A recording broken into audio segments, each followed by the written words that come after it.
The creation of the modern State of Israel in 1948 is a narrative steeped in controversy. It stands as a stark example of a nation founded illegally, leading to decades of conflict in the heart of the Middle East. This contentious origin story revolves around complex issues of land, displacement, and the geopolitical interests of powerful nations, and it has left a lasting impact on the lives of millions. The creation of a Jewish homeland in Palestine. When Baylor announced his government's intention to do so, 90% of the population there was non-Jewish. Just 31 years later, the majority of them had vanished. This is the tale of the British promise that resulted in the destruction of Palestine and the establishment of the State of Israel. Let's begin by asking the obvious question: why were the British making promises about other people's countries? At the time of World War I, the British were making a lot of promises, including that there would be a Jewish homeland in Palestine and that Arab leaders would gain independence if they rebelled against Britain's arch-rival, the Ottoman Empire. When British troops took Palestine, ending 400 years of Ottoman rule. The people there were Arabs, mostly Muslims, but there were Christian and Jewish minorities too. There was also a small number of European Jews who in the late 1800s started building small colonies. Zionism, or creating a Jewish presence in Palestine, is the term for this ideology. Zionism as a political movement took a big step forward with an Austrian man named Theodor Herzl. In 1896, he published Duden, or in English, The Jewish State.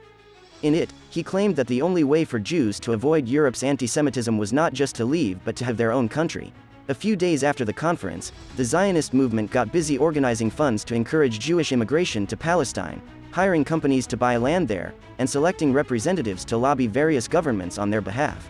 It's significant because the Zionist movement plays a pivotal role in the narrative. Prime Minister Lloyd George supported Zionism going ahead, especially after it made allies in the British government.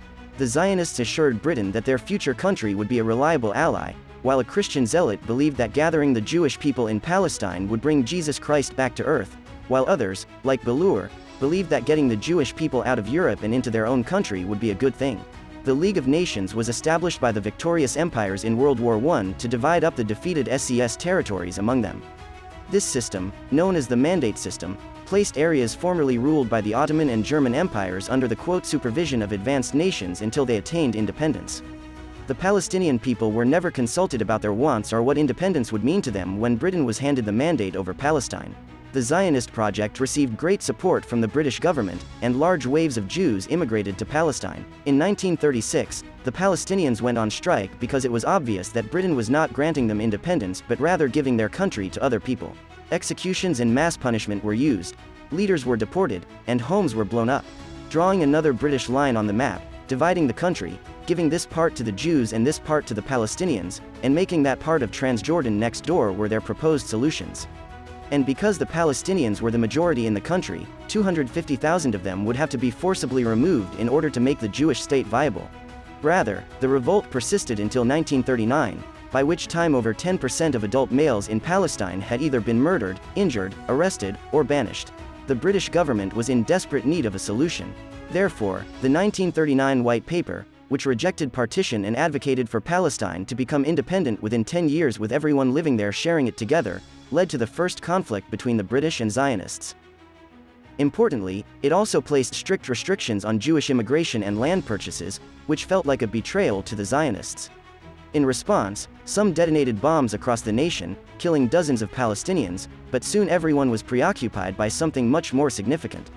More than 60 million people died in World War II, including 6 million Jews who were murdered in Nazi death camps. Despite British restrictions on Jewish immigration, many Jewish survivors fled Europe and sought refuge in Palestine, which sparked a more direct conflict between Zionists and the British with Palestinians. The British, who frequently targeted Palestinians as well, knew that the Zionists were stronger militarily than the Palestinians and that Britain would be too worn out from World War II to continue fighting in Palestine. They were correct when, in 1947, after 30 years of occupation, Britain announced its withdrawal from Palestine and asked the newly formed United Nations to clear up its mess. The most crucial years in this story are 1947 and 1948, therefore let's look at how things are shaping up under British administration. Under Boren's direction, the Jewish Agency, Jews held around 6% of the land and had increased their population from 10% to 30%.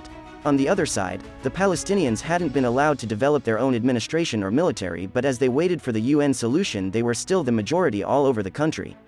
The Jewish Agency was essentially acting as a government for the Jewish community, and the Zionist militias had tens of thousands of soldiers, modern weapons, and officers who had already fought in World War II. Palestinian, which comes as little surprise. Arabs in general, including Palestinians, rejected the UN plan. The Zionists agreed as they knew they would have the strongest military in Palestine, so their forces were ordered to take more territory than the UN had granted them while also doing whatever it took to lessen the number of Palestinians living there. By the time Britain ended its mandate on May 15, 1948, 250,000 Palestinians had gone. The Israeli army was better equipped, better organized, and unlike the Arab armies had a unified command and backing from several European countries. Israeli forces pushed into places.